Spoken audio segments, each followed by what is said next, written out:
दोस्तों नमस्कार। स्वागत है आपका मेरे फेसबुक पेज में।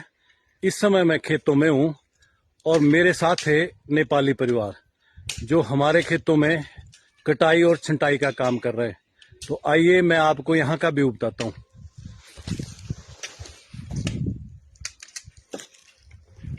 तो दोस्तों ये है हमारे साथ नेपाली परिवार जो है।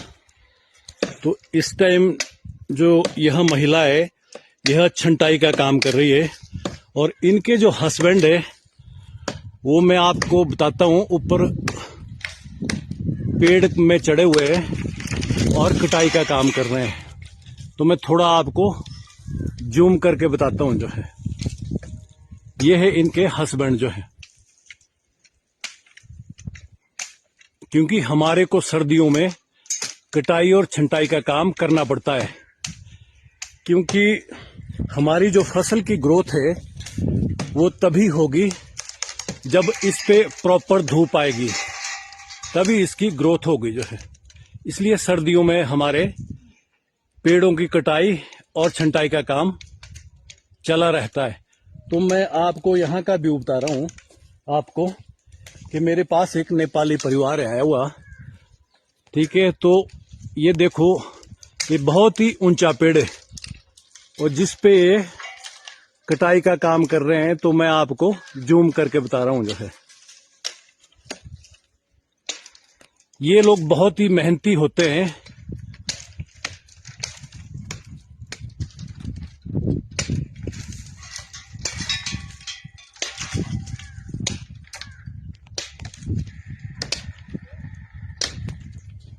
बड़े बड़े ऊंचे पेड़ों में चढ़ जाते हैं और जितने भी ऊंचे पेड़ हो उनकी कटाई कर देते हैं।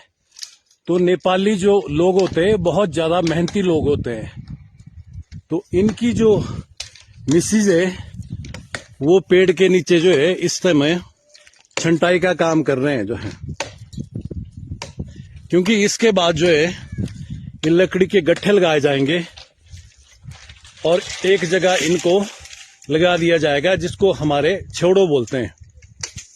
तो ये देख सकते हैं आप कि किस ढंग से ये छंटाई करते हैं जो है। और इनकी जो महिलाएं हैं ये बहुत ज्यादा वजन भी उठाती है। मैंने कई बार देखा है कि सीमेंट के 2-2 कट्टे उठाते हैं।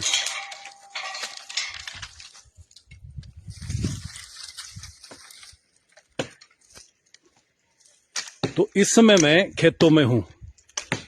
तो हमारे जो नेपाली भाई है वो इस टाइम पहुंच गए पेड़ के सबसे ऊपर। तो आप देख सकते हैं कि किस ढंग से कटाई कर रहे हैं, क्योंकि इसके हमारे को 2 फायदे होते हैं। एक तो फसल के लिए प्रॉपर धूप मिलती है और दूसरे सर्दियों में ये लकड़ी जलाने के काम आती है।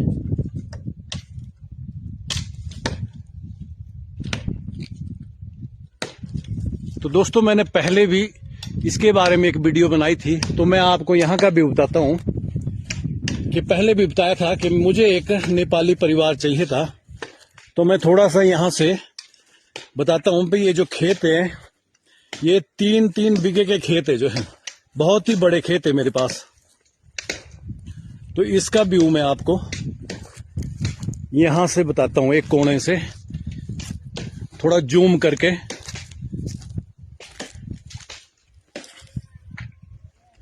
अब आप देख सकते हैं कि ये कितने बड़े खेत है जो है। ये सिर्फ एक ही खेत है जो 3 बीघे का खेत है जो है।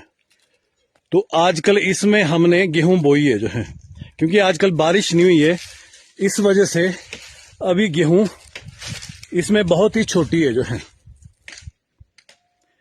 इसको अच्छे ढंग से ग्रोथ नहीं मिली है क्योंकि बारिश की कमी है।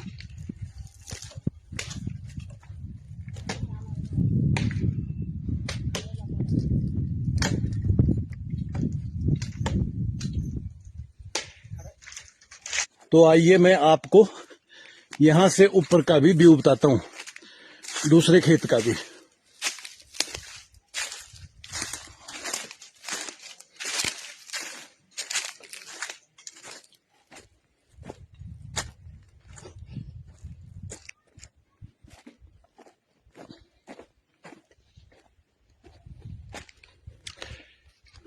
तो दोस्तों ये है हमारा दूसरा खेत, ये भी 3 बीघे का ये।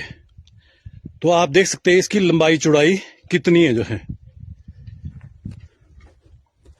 तो पहले भी मैंने इसके बारे में वीडियो बनाई थी कि मैंने कुछ मटर की क्यारियां, मेथी की और सरसों का साग, लहसुन, तो आज ये थोड़ा थोड़ा बड़ा हो गया है। तो आप इसका व्यू देख सकते हैं। ये है हमारे मटर लगे हुए जो है। अब ये मटर थोड़े बड़े हो गए। और दूसरा जो है ये मेथी है लगी हुई, देखो आप देख सकते हैं कि ये मेथी है लगी हुई इस क्यारी में।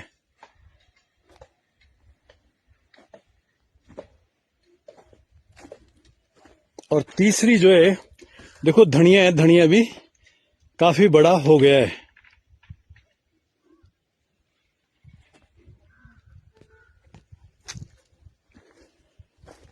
और इसके आगे देखो, मैं जो टैंक है बना हुआ मेरा, ये है 15 बाई 18 का बना हुआ। इसका भी बता रहा हूं मैं आपको, टैंक का। ये है 15 बाई 18 का टैंक बना हुआ। तो इन दोनों या तीनों खेतों के लिए सिंचाई की जाती है जो है इस टैंक से। और इसके साथ ही ये लगे हुए जो सरसों का साग है, ये सरसों का साग अब काफी बड़ा हो गया, सरसों का साग भी जो है। और साथ में है लहसुन की क्यारी लगी हुई। तो मैं आपको यहाँ का व्यू बता रहा हूं। तो दोस्तों ये है मेन टैंक। इसके लिए जो स्रोत है वो नेचुरल स्रोत है पानी का,